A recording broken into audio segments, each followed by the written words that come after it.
Assalamualaikum warahmatullahi wabarakatuh. Anak-anakku yang soleh-soleha, bagaimana kabar kalian semua? Semoga kalian semua dalam keadaan sehat, tetap bahagia, dan selalu dalam perlindungan Allah SWT. Alhamdulillah, hari ini kita telah memasuki tahun baru 1442 Hijriah. Semoga tahun ini membawa banyak perubahan positif bagi kita semua. Hari ini Ibu akan menceritakan salah satu kisah perjalanan hidup Rasulullah, yakni hijrah Rasulullah Sallallahu Alaihi Wasallam. Yuk kita dengar bersama ya.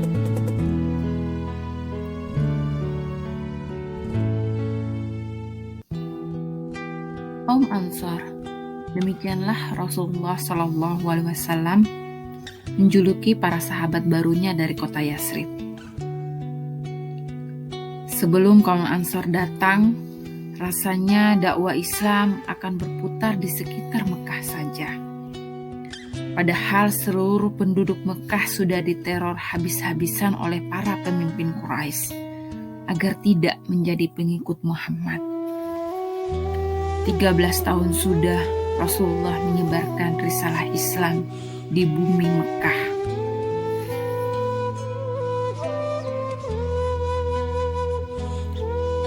Rasulullah segera memerintahkan para sahabatnya agar hijrah ke Yasrib. Kota Yasrib, para sahabat dan pengikut Rasulullah Sallallahu Alaihi Wasallam saling berpandangan. Jarak kota Mekah dengan Yasrib lebih dari 400 km. Jika berjalan kaki, lama perjalanan bisa sampai 12 hari atau lebih dari itu. Terbayang begitu berat medan yang akan dilalui. Mereka harus melewati gurun pasir yang gersang. Pada siang hari, gurun pasir luas itu akan sangat panas. Belum lagi, bisa saja mereka akan bertemu dengan komplotan perampok atau hewan buas. Harta dan jiwa mereka menjadi taruhannya. Apakah kita akan meninggalkan Mekah ya Rasulullah? Tanya salah seorang pengikut kepada Rasulullah SAW. Wahai kaum muslim, pergilah hijrah ke negeri Yasrib. Kota Mekah ini sudah tidak lagi aman untuk kaum muslim. Lihatlah, kaum musyrik selalu menyakiti kita. Mereka tidak lagi mau mengikuti ajaran Allah Subhanahu wa Ta'ala. Oleh karena itu, kita akan hijrah ke tempat yang lebih baik. Jelas Rasulullah Sallallahu Alaihi Wasallam.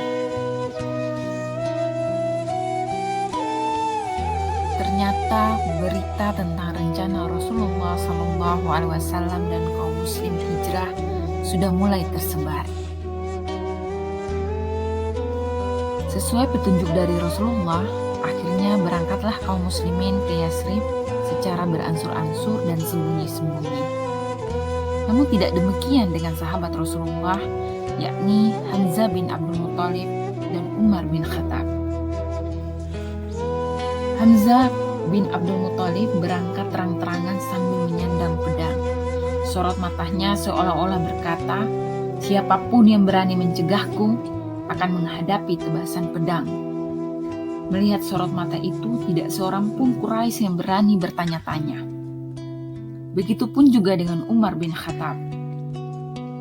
Ia pergi bersama beberapa orang lemah dan miskin yang tidak mungkin dibiarkan pergi jika tidak dikawal oleh seorang pelindung yang disegani. Kini tinggallah Rasulullah Sallallahu Alaihi Wasallam, Abu Bakar, dan Ali bin Abu Thalib yang belum berhijrah. Melihat Muhammad kini sendiri, para pemuka Quraisy pun segera merencanakan sesuatu yang jahat untuk mencelakakan Rasulullah. Di sebuah tempat bernama Darun Nadwah, para pemimpin Quraisy berkumpul untuk menentukan sikap terhadap Rasulullah. Usul demi usul disampaikan oleh beberapa pemimpin Quraisy yang hadir. Akhirnya mereka menyetujui usul dari Abu Jahal. Kita ambil pemuda tangguh dan perkasa dari setiap suku. Kemudian suruh mereka untuk membunuh Muhammad. Bani Abdul Manaf dan Bani Hashim tidak akan bisa membalas kematian Muhammad karena seluruh suku di sini terlibat dalam pembunuhan. Paling-paling kita hanya membayar ganti rugi yang ditanggung bersama. Demikianlah usul dari Abu Jahal.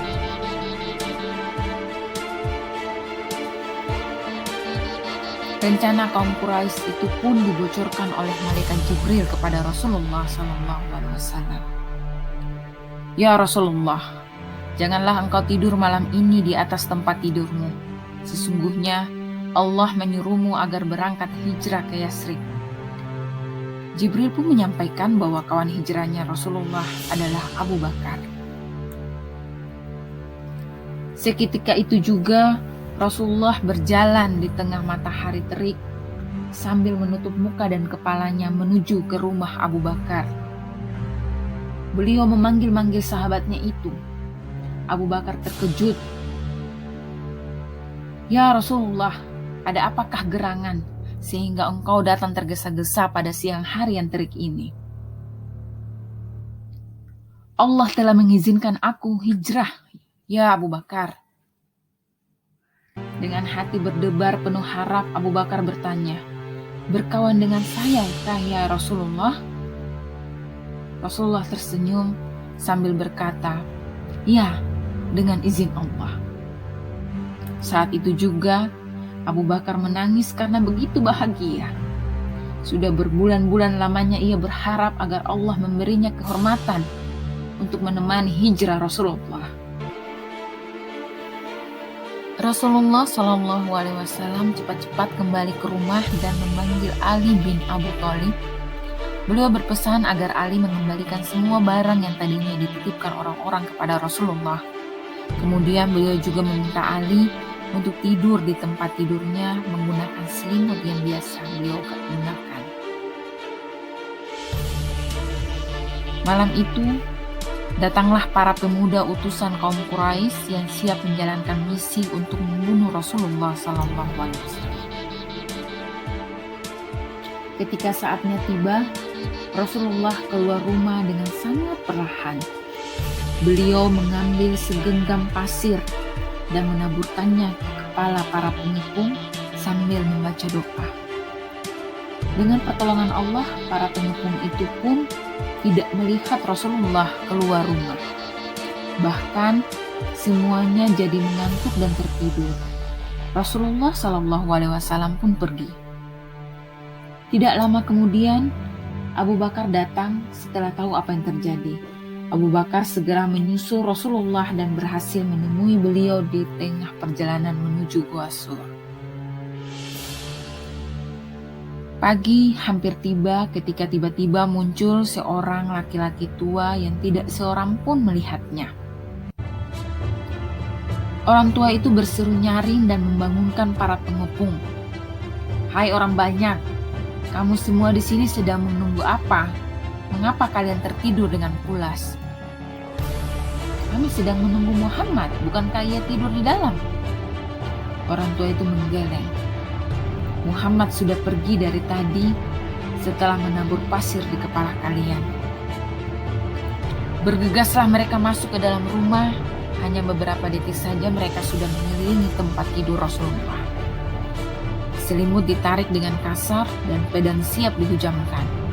Saat selimut dibuka, mereka kaget luar biasa. Ternyata Ali bin Abi Thalib dan bukannya Muhammad. Mana Muhammad? Hardik mereka kasar. Berita tentang lolosnya Muhammad membuat kaum musyrikin Quraisy tampak panik. Mereka menyadari bahwa Muhammad sudah meninggalkan Mekah. Mengapa Muhammad lolos? Bukankah kita telah mengepungnya begitu rapat, sampai tidak seekor ular burung pun dapat lolos? Semua orang terdiam. Mereka berusaha mencari jawabannya, namun tidak seorang pun bisa menjelaskan apa yang terjadi. Sudahlah, itu tidak penting. Sekarang yang paling mendesak adalah menemukan Muhammad secepat mungkin. Panggil pencari jejak paling ahli. Suruh dia melacak jejak Muhammad. Sementara itu, Rasulullah dan Abu Bakar tiba di Gua Sur.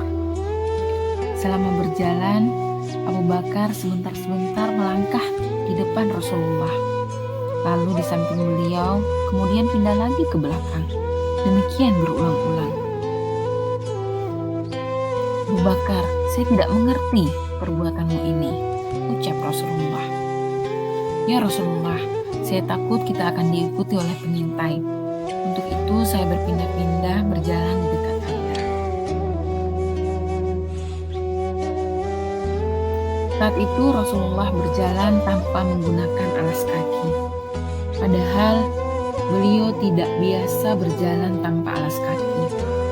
Akibatnya kaki Rasulullah SAW dipenuhi oleh luka.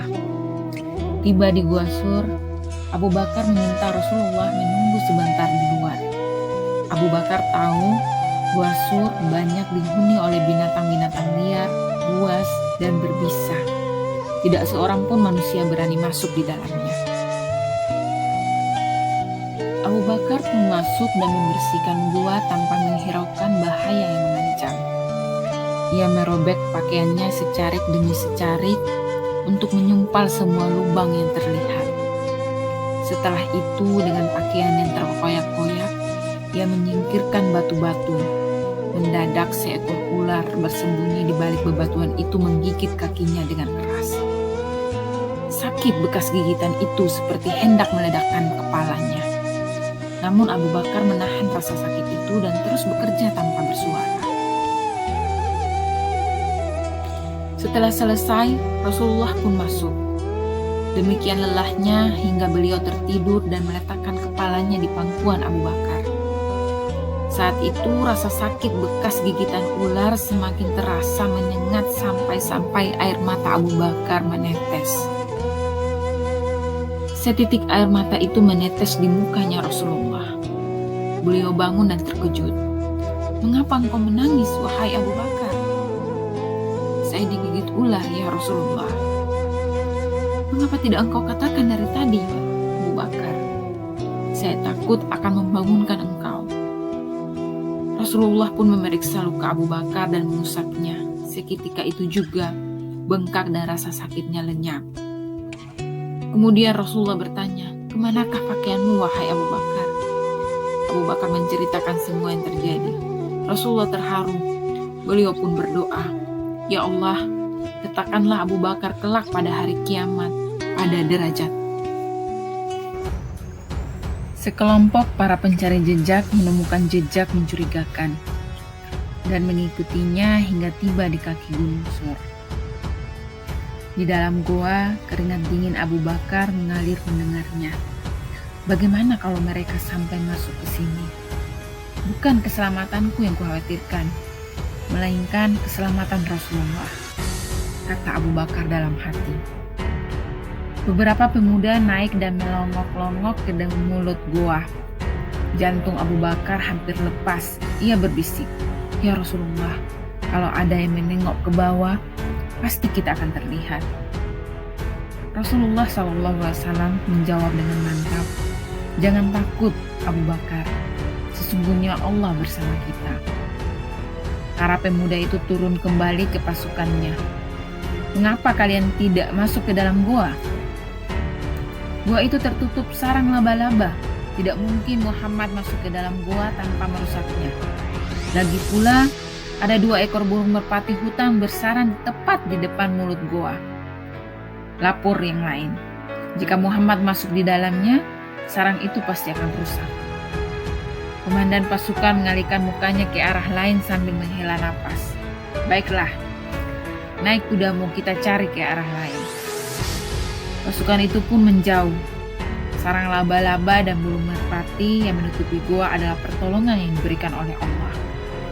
Padahal sebelum Rasulullah dan Abu Bakar masuk, tidak ada laba-laba dan burung merpati yang bersarang.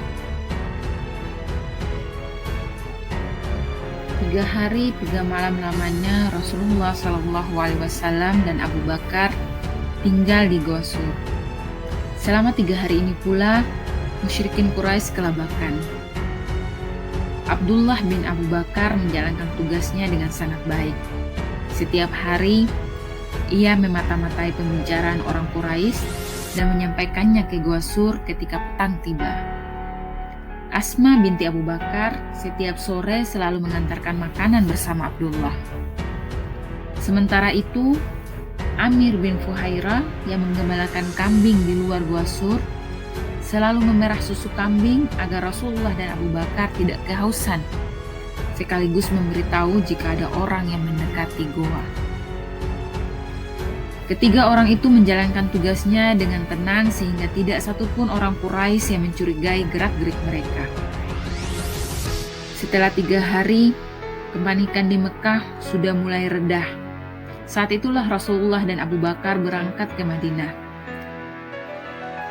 Perjalanan Rasulullah bersama Abu Bakar menuju Yasrib bukanlah hal yang mudah. Rasulullah juga sempat dikejar oleh Suraqah bin Malik yang tergiur dengan hadiah yang dijanjikan berupa 100 ekor unta ketika berhasil menemukan Muhammad. Sementara itu, kaum muslim Yasrib sudah mendengar kabar bahwa Rasulullah telah meninggalkan Mekah. Oleh karena itu, mereka setiap hari menanti-nanti kedatangan beliau. Bahkan beberapa dari mereka pergi ke Kubah, suatu kampung yang letaknya beberapa mil dari Yasrib, untuk menyambut kedatangan Rasulullah SAW. Setiap pagi mereka pergi bersama-sama ke tempat itu. Jika sampai siang Rasulullah belum datang, mereka pergi dan berteduh sebentar ke tempat lain. Ketika petang tiba dan Rasulullah juga belum datang, mereka pulang ke Yasrib. Begitu seterusnya setiap hari. Suatu siang yang terik, Rasulullah SAW tiba di Kubah. Saat itu penduduk Kubah juga sudah banyak yang memeluk Islam. Mereka pun sangat menyambut gembira kedatangan Rasulullah dan sahabatnya.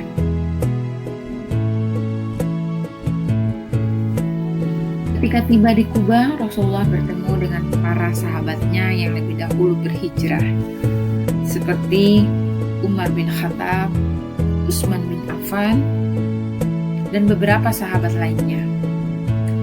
Mereka mendirikan Masjid Kubah. Begitu masjid selesai, kaum muslimin di Kubah menyangka Rasulullah akan tinggal di Kubah lebih lama lagi. Namun Allah memerintahkan Rasulullah untuk berangkat ke Yasrib. Begitu mengetahui hal ini, dengan wajah sedih, kaum muslimin Kubah mendatangi Rasulullah dan bertanya pelan, "Ya Rasulullah, apakah engkau memang menghendaki rumah yang lebih baik daripada rumah kami?" Rasulullah mengerti betapa besar rasa sayang kaum muslimin Kubah terhadap dirinya. Beliau pun menjawab dengan kata-kata yang sangat halus, "Allah memerintahkan saya berangkat ke Yasrib. Karenanya, hendaklah kalian membiarkan unta saya terus melanjutkan perjalanan." Rasulullah dan rombongan kaum muslimin melanjutkan perjalanannya menuju kota Yasrib pada Jumat pagi. Saat itu bertepatan dengan bulan Rabiul Awal, tahun ke-14 kenabian, rombongan Rasulullah memasuki gerbang kota Yasrib. Kota Yasrib sendiri dipenuhi berbagai perhiasan indah untuk menyambut kedatangan Rasulullah. Ketika beliau tiba, seluruh kaum muslimin, perempuan, laki-laki, anak-anak, dan budak belian keluar rumah untuk menyambut kedatangan Rasulullah yang telah lama mereka nantikan. Setelah Rasulullah hijrah, beliau akhirnya menggantikan nama Yasrib menjadi Madinah. Anak-anak cendekia yang soleh dan soleha, demikianlah cerita tentang perjalanan hijrah Rasulullah SAW. Semoga dengan mendengar kembali kisah Rasulullah bisa membuat kita semakin cinta terhadap sosok teladan kita, yaitu baginda Muhammad SAW. Pesan ibu di tahun baru Hijriah ini, Semoga kita semua dapat meningkatkan iman dan takwa kita kepada Allah. Selalu ingat kepada Allah. Kalian semakin taat kepada perintah orang tua, serta menjadi anak-anak cendekia yang lebih baik dari tahun-tahun sebelumnya. Tetap semangat belajar, walaupun sampai saat ini kita belum bisa berjumpa di sekolah kita seperti sedia kala. Assalamualaikum warahmatullahi wabarakatuh.